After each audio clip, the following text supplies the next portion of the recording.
কারাই হত্যাকাণ্ড ঘটালো, জাতির সামনে এখনো পুরা খুলাসা হলো না বিষয়টা।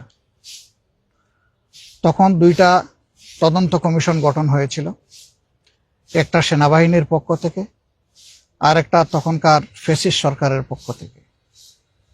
দুইটা তদন্তের কোনো রিপোর্টই জনগণ জানতে পারল না এবং সেটা আলোর মুখ দেখল না। কেন দেখলো না? যদি ওই তদন্তের রিপোর্ট সামনে আসতো জাতির সামনে, তাহলে হয়তো অনেক সত্য পরিষ্কার হয়ে যেত।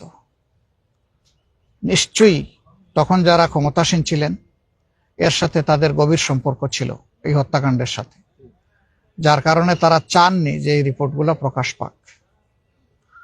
এমনকি তখন দুইটা নোংরা ঘটনা ঘটেছে, আপনারা দেখেছেন। একটা হলো বিরোধী দলকে টার্গেট করে তখনকার বিরোধী দলীয় নেত্রীর ব্যাপারে অনেক আজে বাজে কথা বলা হয়েছিল। বাংলাদেশ জামাতে ইসলামের তৎকালীন অ্যাসিস্ট্যান্ট সেক্রেটারি জেনারেল এবং নির্বাহী পরিষদ সদস্য, সুপ্রিম কোর্টের অত্যন্ত মর্যাদাবান একজন আইনজীবী, সিনিয়র আইনজীবী ব্যারিস্টার আব্দুর রাজ্জাককে হয়রানি করা হয়েছে। দুইবার তাকে জিজ্ঞাসাবাদের মুখোমুখি করা হয়েছে। নাসির উদ্দিন পিন্টুকে নৌকা দিয়ে নাকি লোক পার করে দিয়েছে, এই জন্য তাকে এই অভিযোগে অভিযুক্ত করে জেলে নেওয়া হয় এবং সেখানে পরিকল্পিতভাবে তাকে হত্যা করা হয়। তৎকালীন বাণিজ্যমন্ত্রী ফারুক খান ঘটনা ঘটার সাথে সাথেই মিডিয়ায় তিনি বক্তব্য দেওয়া শুরু করলেন যে এই ঘটনা জামাত শিবির ঘটিয়েছে। এত বড় একটা ঘটনা, তার মামুলি কোনো তদন্ত হলো না, তিনি একটা দলকে দায়ী করে বক্তব্য দেওয়া শুরু করলেন। এই সবগুলাই ছিল গভীর ষড়যন্ত্রের অংশ। পরবর্তী পর্যায়ে বর্তমান সরকারের আগে যে ইন্টারিম গভর্নমেন্ট ছিল, এই ইন্টারিম গভর্নমেন্টের পক্ষ থেকে একটা তদন্ত কমিশন করা হয়েছিল। সেই রিপোর্টও কিন্তু জাতির সামনে আসেনি পুরোপুরি। আসলে আমরা বুঝতে পারবো সত্য আংশিক উঠে এসেছে নাকি আংশিক চাপা পড়েছে। আজকে আমার একটা স্ট্যাটাস হয়তো আপনারা লক্ষ্য করবেন, আমি বলেছি আংশিক সত্য উঠে এসেছে। কেন আংশিক বললাম? যেহেতু পুরা রিপোর্ট আমাদের সামনে আসেনি। পুরা রিপোর্ট আসলে আমরা বলতে পারবো যে এটা আংশিক না পূর্ণাঙ্গ, সত্যটা উঠে এসেছে কিনা। খুনের নেপথ্যের কারিগর যারা ছিল, পরিকল্পনাকারী ছিল, ষড়যন্ত্রকারী ছিল, যারা তাদেরকে উৎসাহ জুগিয়েছে এবং যারা এই হত্যাকাণ্ড সংগঠিত করেছে, আমরা মনে করি তারা সকলেই সমানভাবে দোষী। এদের সবাইকে অবশ্যই বিচারের আওতায় আনতে হবে। যদি এই সরকার বিচারের আওতায় আনতে পারে, তাহলে এই জাতির কিছু দায় মুক্তি হবে, দায় মোচন হবে। যদি এই সরকার না আনতে পারে, তাহলে এটা সরকারের চরম ব্যর্থতা হিসেবে পরিগণিত হবে। আমরা আশা করি সরকার তাদের দায়িত্ব সঠিকভাবে পালন করবে। এর পাশাপাশি আরো যত হত্যাকাণ্ড হয়েছে, সবগুলা হত্যাকাণ্ডেরই বিচার হওয়া উচিত। ওই সময় ঠান্ডা মাথায় পরিকল্পিতভাবে যে হত্যাকাণ্ডগুলা ঘটানো হয়েছে, ফাঁসির নামেই হোক আর যে নামে হোক, সেগুলোরও বিচার হওয়া উচিত। সর্বশেষ উসমান হাদি, সে দেশের পক্ষে একটা শক্ত ভয়েস ছিল।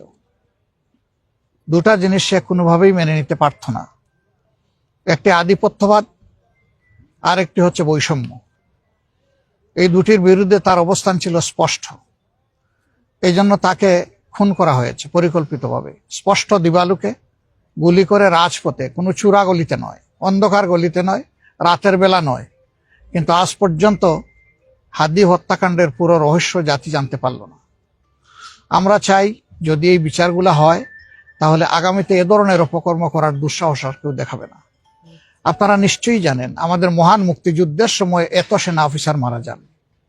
দুইটা বিশ্বযুদ্ধ হয়েছে, একদিনে কোথাও এত সেনা অফিসারকে খুন করা হয়নি। এটা ছিল দুনিয়ায় আনপ্রেসিডেন্টেড। এর আগে এই ধরনের আর কোনো উদাহরণ নাই। এতগুলা মানুষ আমাদের বুক থেকে কেড়ে নেওয়া হলো মূলত এই দেশকে সামরিক শক্তির দিক থেকে কোমর ভেঙ্গে দেওয়ার। এটি ছিল একটি গভীর ষড়যন্ত্র। আমরা জাতি হিসাবে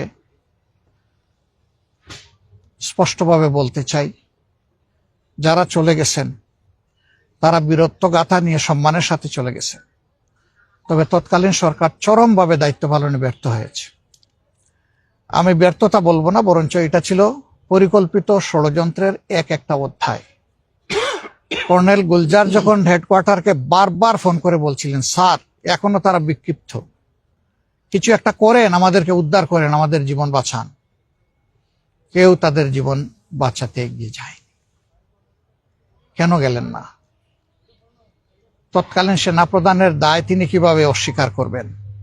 প্রধানমন্ত্রী তার দায় কিভাবে অস্বীকার করবেন? স্বরাষ্ট্রমন্ত্রী তার দায় কিভাবে অস্বীকার করবেন? এরা সবাই দোষী। এরা কেউ নিজেকে নির্দোষ প্রমাণ করতে পারবেন না, দাবিও করতে পারবেন না। আমরা চাই লাতাপাতা নয়, যারা শাখা প্রশাখা আছে তারা না, মূল গাছগুলাই যেন চিহ্নিত হয় এবং মূল গাছগুলার জন্য বিচার সঠিকভাবে হয়। জানি না বিচার হবে কিনা। আমাদের প্রত্যাশা ছিল এই দেশ সেবার সুযোগ আমরা পেলে কোনো আপোষ করব না, এই ব্যাপারে আমরা ঠিক বিচার করব। আমরা ন্যায় বিচারের সংস্কৃতি চালু করতে চাই, তবে প্রতিহিংসার কোনো রাজনীতি আমরা চালু করতে চাই না। প্রতিহিংসার ন্যায় বিচার ভিন্ন ভিন্ন জিনিস। প্রতিহিংসা পরায়ণ হয়ে বিচারের নামে যা করা হয় তা ঠান্ডা মাথার হত্যাকাণ্ড হয় অথবা শাস্তি দেওয়া হয়। আমরা ওটা চাই না। আমরা চাই ন্যায় বিচারটাই নিশ্চিত হোক, কেউ নির্দোষ হলে নির্দোষ হয়ে যাবে বিচারের মাধ্যমে, আর যারা সত্যিকারের দোষী তারা যেন তাদের পাওনাটা পায়, তাদের শাস্তিটা পায়।